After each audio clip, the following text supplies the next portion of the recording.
Ndabahaye mwirwe mwese nshuti banywanyi bacu mwebwe mubana natwe mu biganiro n'amakuru tubatunganiriza ngaha kuri Iyakure TV.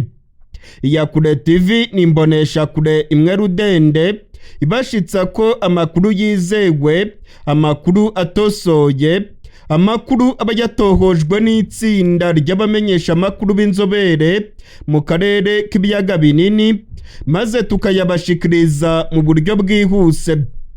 Turi kwigenekerezo rya 30 ukwezi kwa gatandatu umwaka w'ibihumbi 2025.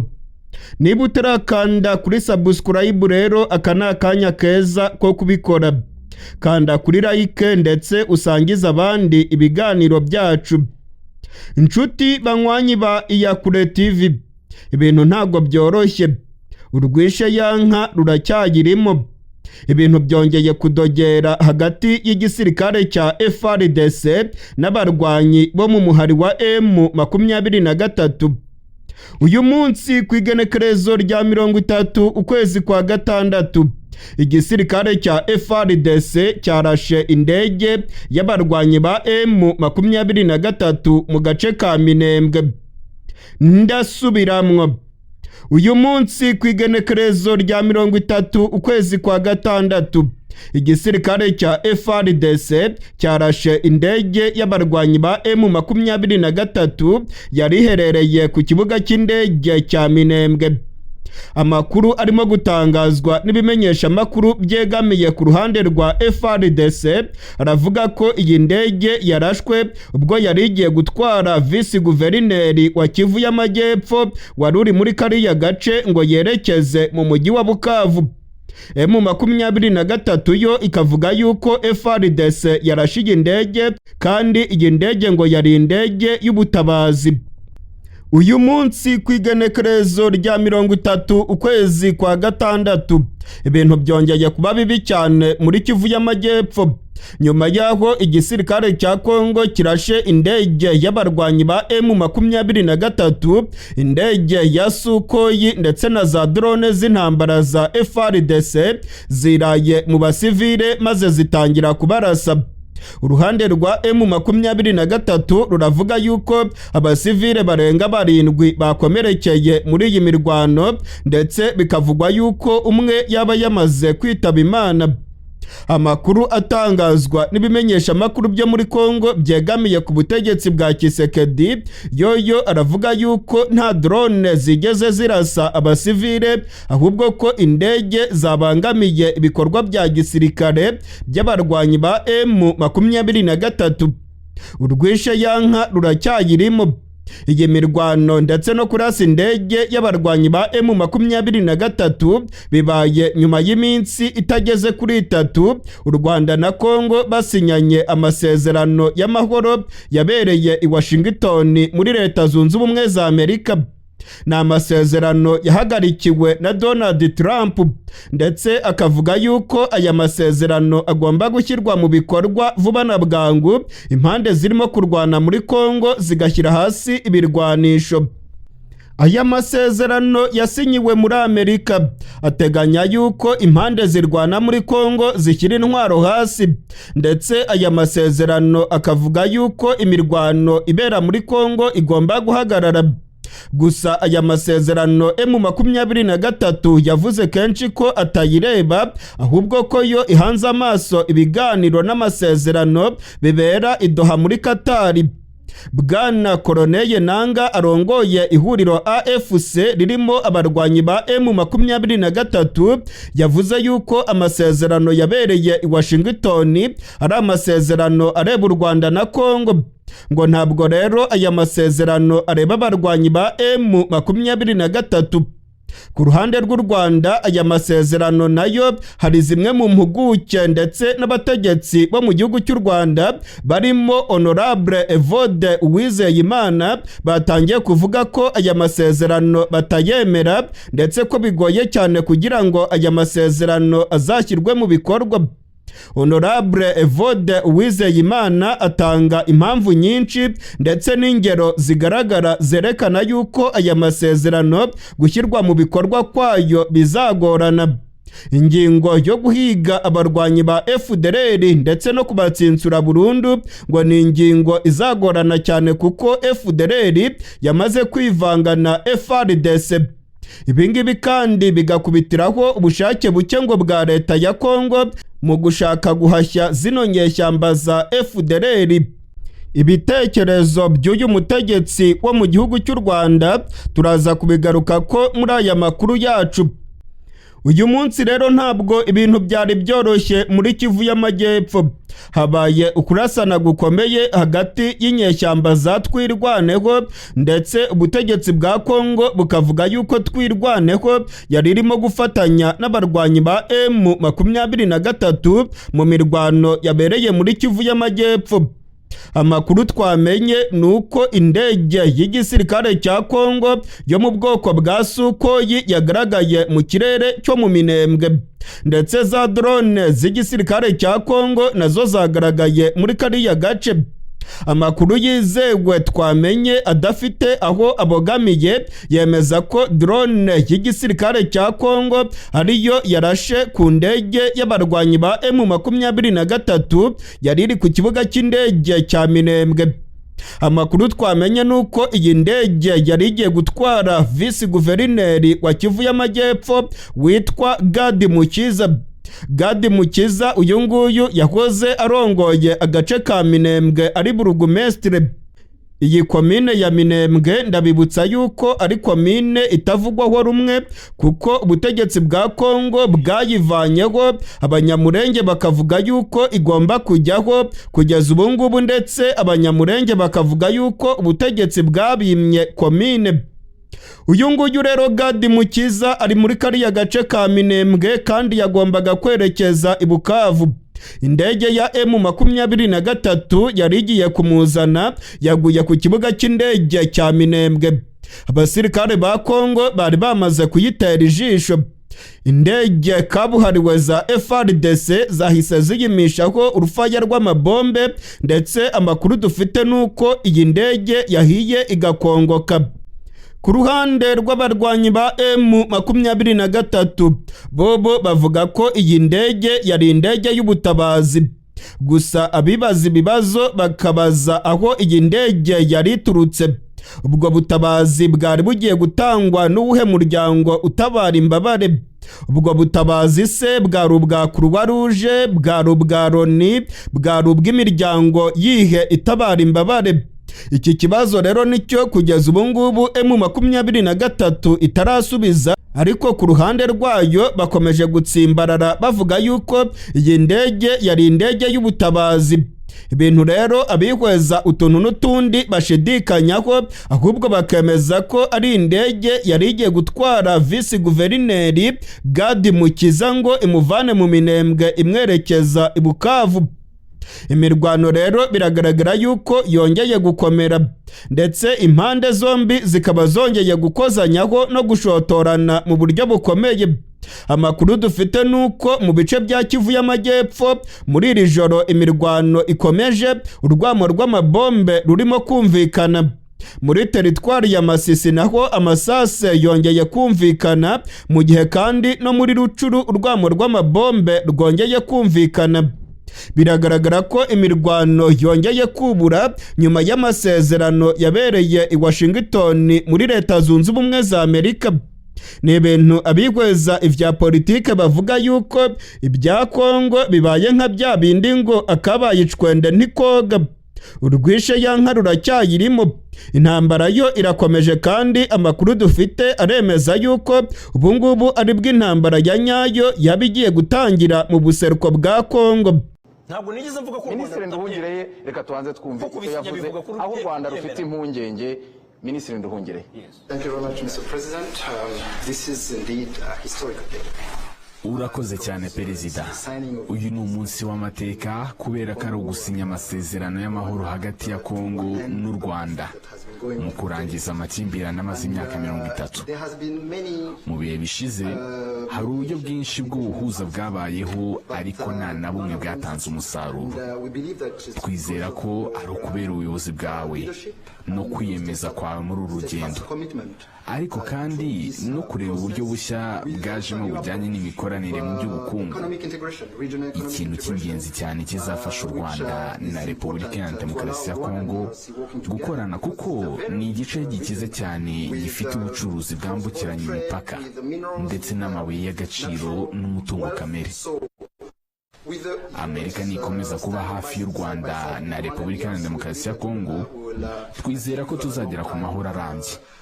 Kandi nk'uko mugenzi wanjye wa Kongo yabivuze, ni ingenzi ko Amerika ikomeza kwiyemeza, kubera ko uyu munsi twasinye, ariko dukeneye gushyira mu bikorwa ibyo twasinye kugira ngo twinjire muri iki cyerekezo gishya mwavuzeho cy'uburumbuke, kugira ngo dusarure inyungu z'ubukungu zishingiye ku mahoro. Kugira ngo iyi gahunda y'imikoranire mu by'ubukungu ishyirwe mu bikorwa, ni ingenzi ko Amerika iherekeza impande zombi mu ishyirwa mu bikorwa ry'ibyo twasinye, kubera ko mu bihe byashize twasinye amasezerano menshi. Twizeye ko hamwe n'ubuyobozi bwawe na Amerika tuzagera kuri iyo ntego. Minisitiri w'Ububanyi n'Amahanga n'Ubutwererane Ambasaderi Olivier Nduhungirehe agira ati mu bihe bitandukanye mu myaka yashize twasinye amasezerano menshi atandukanye, ariko byagera ku kuyashyira mu bikorwa ikibazo kikavuka. U Rwanda ruremera ibikubiye muri aya masezerano, ariko indi ngingo Maître Gasominari wari wakomojeho tutari twatinzeho cyane cyane ku bishya, ni iyi ngiyi ya gatatu irebana n'iri tsinda rihuriweho ryo guhuza ibikorwa by'umutekano kugira ngo ikibazo gikemuke. Sinibuka icyo washaka kuyivugaho. Icyo nashaka kuyivugaho, navugaga ko mu by'ukuri iyo urebye aya masezerano ukuntu uko yanditse, tureke na polemike yo kuvuga yuko yenda ibiyakubiyemo byose hari uruhande rwayasinye rutabyemera. Ntabwo ari byo. Ni ukuvuga ahubwo aya masezerano azuzuzwa n'andi masezerano atari yasinywa tutanazi n'ibizaba biyakubiyemo icyo gihe. Kuko niba tuvuga, reka duhere ku ngingo ya mbere. Ingingo ya mbere ivuga ubusugire. Kubaha ubusugire bw'igihugu, by'ibihugu byombi bivuga iki? Bivuga yuko nta ngabo z'igihugu kimwe zijya mu kindi, cyangwa se zimwe mu kindi gihugu zikajya mu kindi. Sicyo bivuga? Ariko ibyo byumvikanweho no kurasa birimo. Kandi ibyo nibyo twahoze nibyo nahoze mbasaba umufasha badukurikiye. Ibyo biri mu ngingo yawe. Guhuza context hari uyu munsi n'uburyo amasezerano yajemo, niho nshaka kugera. Yego, niho nshaka kugera. Ni ukuvuga ngo niba bemeranyije kwemera kubaha ubusugire bwa buri gihugu, icyo ni kimwe, nta kibazo kirimo, abantu bose barabyumva.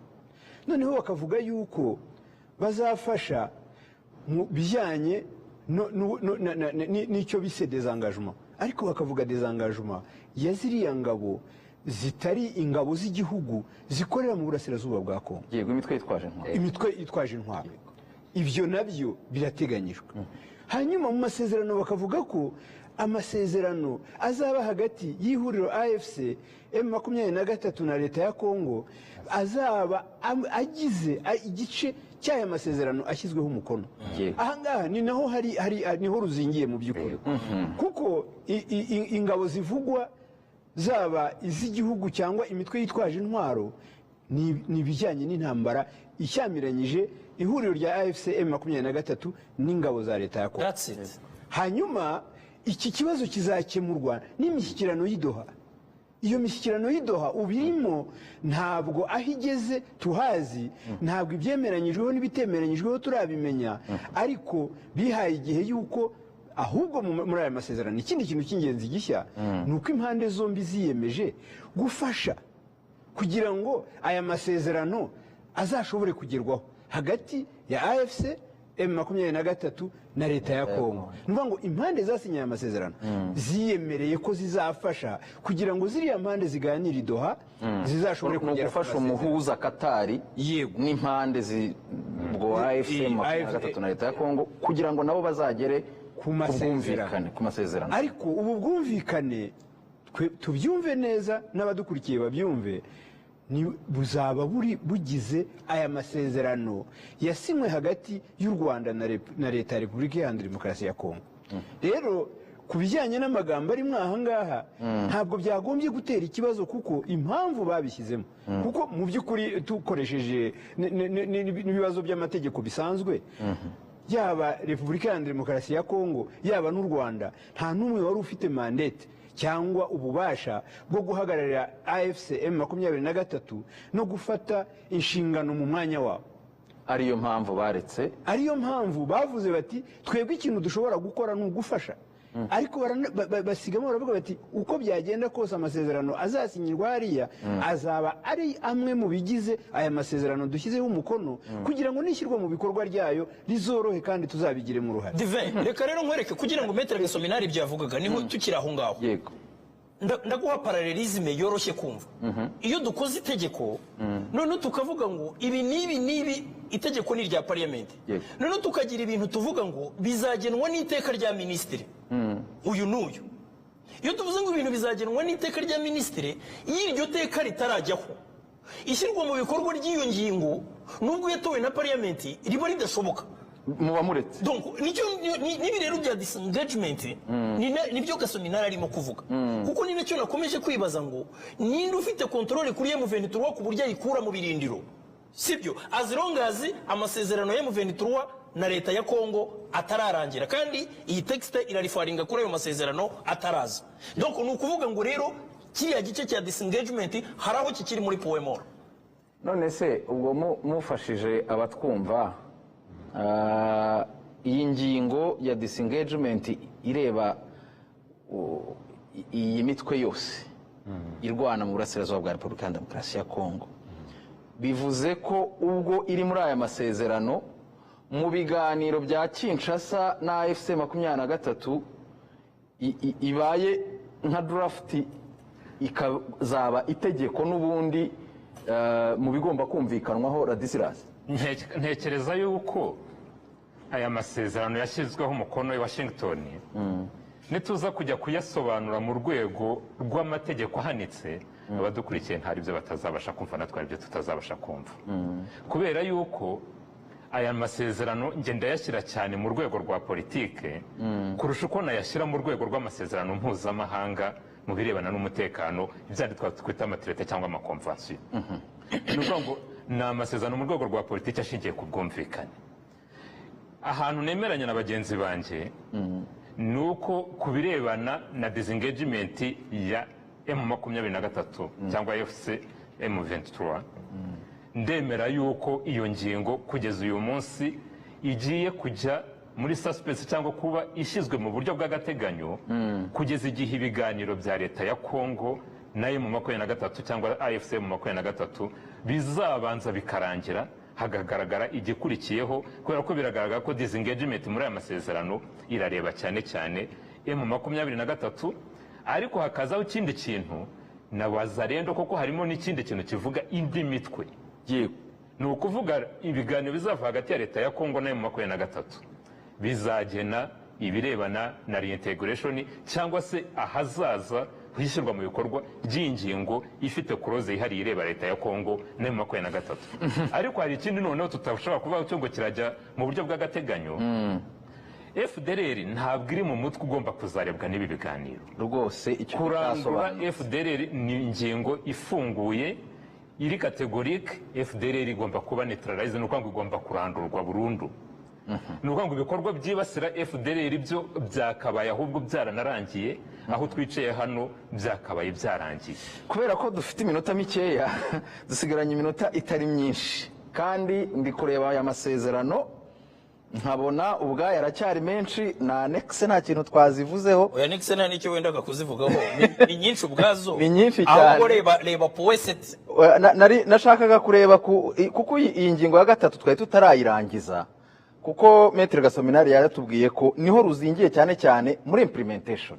Iyi ivuga kuri joint security coordination mechanism. Nibyo rwose, nibyo kuko Divin ukiraho nibyo, kuko no mu gushyira mu bikorwa ya masezerano hano ngeze kuri version française baravuga ngo le règlement des différends, tout différent découlant de la mise en œuvre du présent accord est résolu en l'amiable entre les parties avec facilitation du comité de surveillance conjointe. Donc ni ya yindi joint committee ya yindi niyigaruka. Donc no kuvuga yuko iyo ubuhuza bikorwa bw'aya masezerano mu nshinga no niyo hagize ibyo batumvikana ibyo batumvikanyeho niyo bagana mu bikorwa niyo bagana yes ubundi byiza nuko ibihugu nuvuga ngo ntibasubire i Washington reka da bagana nuvuga ngo hari hashyizwe uriya rwego icyambere ni uko aya masezerano arateganya ko ibibazo byose bizavuka mu kuyashyira mu bikorwa bizakemurwa mu bwumvikane noneho batashobora kumvikana kuko niyo mpamvu bashyizemo ingingo ivuga yuko aya masezerano biriya bice by'indorerezi ntabwo biri parties ni ukuvuga ngo aya masezerano ubundi byo ntabireba ariko mu kuyashyira mu bikorwa bakavuga ngo nihagira ikintu kitumvikanwaho mbere na mbere bizakemurwa n'abo bireba ni ukuvuga u Rwanda na Congo bazabikemura mu bwumvikane n'ibinanirana bazabijyana muri iriya komite yego hanyuma unyemerere tugaruke ku bigomba kuyobora imikorere y'iyi mekanizmu metre gasominari baravuga ko uru rwego rugomba kuzayoborwa ngo n'amahame arimo rukanashingira kuri ya CONOPS ya CONOPS yo kuri tariki 31 z'ukwa 2024 iriya CONOPS irimo iki iriya concept iriya rero CONOPS ni concept ya operation ni ukuvuga ngo iki bikubiyemo ni uburyo n'ingengabihe ni ibizakorwa mu kurandura umutwe wa FDLR muri Congo in phases bine byiciro bine nuvuga ngo ikintu cya mbere kizakorwa ni ukubanza kumenya aho bari bakamenya uko bangana intwaro bafite bakamenya abandi bantu babashamikiyeho kuko birazwi ko bagiye banashyiraho n'imitwe yindi yitwaje intwaro yitwa ko atari FDLR ariko mu by'ukuri yashyizweho na FDLR muri iyo mitwe harimo n'iy'abazarendo nk'uwitwa CMC ni umutwe washyizweho na FDLR ni umutwe ukontororwa na FDLR ni umutwe uhabwa ibikoresho na FDLR ni umutwe uhabwa amabwiriza na FDLR urwo ni urugero rumwe ntanze yego nuvuga ngo cyitwa CMC ujya wumva mu bazarendo muri Congo ni umutwe wa FDLR wayoborwaga n'uriya muntu witwa Mbitsemunda Jules Habyarimana wiyise Murumba so hari n'utundi groupuscule dutandukanye tugiye dushingiraho kuko nkuko mwabyumvise muri iyo mitwe irenga 200 iri mu burasirazuba bwa Congo bagenda bayishinga bafite ikintu bashaka kugeraho bashobora rero kuvuga bati ubwo iriya byamenyekanye reka dushinga uwundi mushya uzakora ibyo uriya wagomba gukora igihe bizaba ngombwa yuko usenywa ikizakorwa rero impamvu ibyo byiciro bigomba kubaho nuko abo bantu bose bagomba kuba identified bakamenya ngo uyu ayobora umutwe witwa gute urimo abarwanyi bangana bate washyizweho nande ugamije iki so nubaho ntabwo ari uku-identify gusa umubare wa FDLR abarwanyi ba FDLR harimo no kureba ibikoresho byabo bya gisirikare hari abakorana nabo ndetse hari mwarabibonye yuko iyo bataha igihe cyose batahana n'abantu bagize imiryango yabo ibyo byose nibyo bizakorwa nibyo bikubiye muri iriya concept ya operation ariyo bakunda kugarukaho bayita CONOPS muri aya masezerano buri wese ngiye kumuha muri CONOPS ntuyirebe ni plan harimo neutralisation ya FDLR ariko harimo no gukuraho ingamba z'ubwirinzi z'u Rwanda noneho rero ikibazo rero y'amasezerano exactement ni ukuvuga ngo rero ikibanza ni ikihe uribuka ko mbere bakoreshaga ijambo ngo consecutively cyangwa se consecutivement sibyo bavuga ngo à la mise en œuvre de ce qui est prévu au point 3 donc le point ibyo byari point 4 muri CONOPS donc ni ukuvuga yuko kubanza gusenya FDLR byari préalable nicyo kibanza yo mbere yuko dukuraho ingamba z'ubwirinzi kuko ntabwo dushobora gukuraho u Rwanda ntushobora gukuraho ingamba z'ubwirinzi rutabanje kubona amagaranti yuko icyatumye ruzishyiraho kitakiriho ariko abanyekongo buko barimo kubisobanura bo barakubwira ngo bizakorwa concomitamment. Concomitamment ni iki? Ni ukuvuga ngo ni icyarimwe, sibyo? Turakora faze ya mbere mugende gutya, hanyuma n'ikindi cya kabiri ni nacyo kintu nakomeje kukubwira, nabo bari confused. Hari ahantu ubona bafata disengagement bagakora /lifting defensive measures. Ni ukuvuga ngo byarabacanze defensive measures ntabwo bumva icyo ari cyo, bayobewe niba ari abantu, bayobewe niba ari biriya byuma byacu biri hariya, byarabacanze. Niyo mpamvu ubona bagenda bari confused, bakandika ngo disengagement iryo bagashyiraho ngo lifting defensive measures. Ariko ikigaragara logiquement ni uko u Rwanda rudashobora gukuraho defensive measures, icyatumye ruzishyiraho kikiriho. Aricyo serete ya FDLR. Tugendeye ku masezerano, ingamba z'ubwirinzi ziracyafite agaciro mu gihe cyose FDLR itarasenya. Yego ntabwo nabihakana kuko ni nako byanditse.